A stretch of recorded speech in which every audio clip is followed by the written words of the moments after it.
Now, if I go into the accolades of the guest I'm about to bring up, I think we would be here for quite some time, but I think I'm just going to hit the highlights, which is, I believe, an 8-time Grand Slam champion and Olympic gold medalist. 9-time Grand Slam champion. You can see all out detailed here. Started back in 2012 with her first Grand Slam title, coming in mixed doubles. Parlayed that into quite a few. 2015 was a massive year, taking the women's doubles at both the French Open and the Australian Open. Mixed doubles title at the French as well. Big couple weeks in Paris there. Followed that up with another slam, US Open 2016. And again, continued on Australian, French.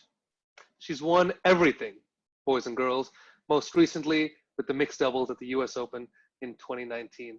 Very special, her last slams, especially coming back from a very, very serious injury, which I know we'll get into. So can I please introduce a friend since I guess we were about, 13 years old, Miss Bethanie Mattek-Sands. Buddy. How you doing, man? We have known each other that long, haven't we? Tennis has really given me a lot. Like, I've discovered a lot about myself over the years. There's been ups, there's been downs, but one of the biggest takeaways that I can give is that you have a choice in your attitude. You have a choice in how you look at things.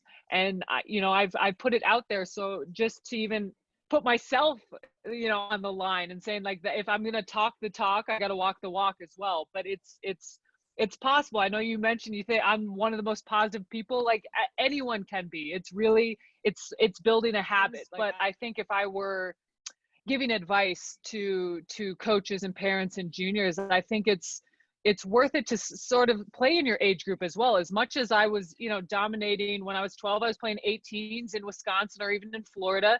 The next level is, can I win your Grand Slam? Can I, how do I feel playing against my peers? I think too many times you have these really talented kids that are always used to playing older kids, and then all of a sudden when they play someone their own age or gassed younger, what it's like, it's not about the tennis then, it's not about the skill set. Now we're going into the mental and emotional realm of that. So I really think it's worth to find a balance of playing up age groups, playing kids that are younger than you, actually playing kids that are worse than you. Like, how do you beat them? How do you close out sets? Like, it's not just about playing kids that are better than you.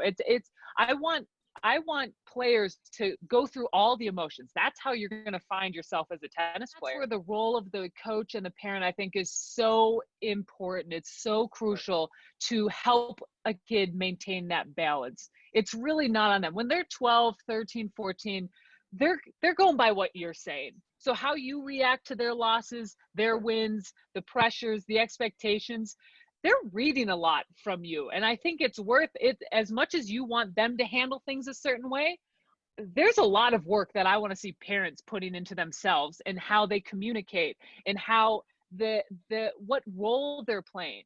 Do you want to be the coach or do you want to be a parent? Like, if you're going to be both, you have to find a balance. And I think that's where I see a lot of juniors struggling to sort of take it to the next step because they don't enjoy it any longer. There's too many times where I see that emotional side and that mental side being the reason why players stop playing tennis. Tennis is an amazing game. Anyone can play at any level, from when you're a kid to when you're way as an adult. And I think having that balance and starting it as a kid is super important.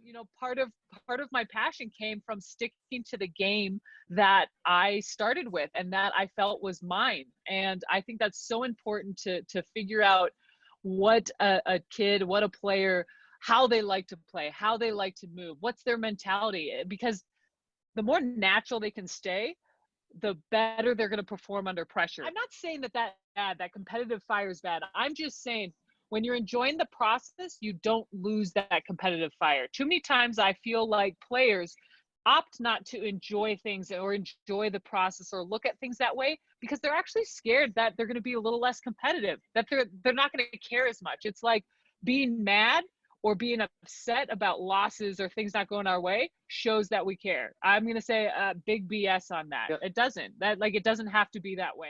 Do I have any pre-match rituals? So I definitely have my warm-up routine, but honestly, if you hung out with me right before I went on a match, it's pretty calm. It's casual. I like to joke around with my team. It's to have a warm up and to physically feel good. But for me, I want to be in the best mental space possible. Sometimes that requires me being by myself, zoning and visualizing a little bit. But other times I want to be joking around with my coach or my hitting partner and making me laugh. I think it's all a matter of how you feel, and I want to be in the best state of mind for my matches. So that's my pre-match ritual. How can I be laughing and enjoying and feeling good, nice and light?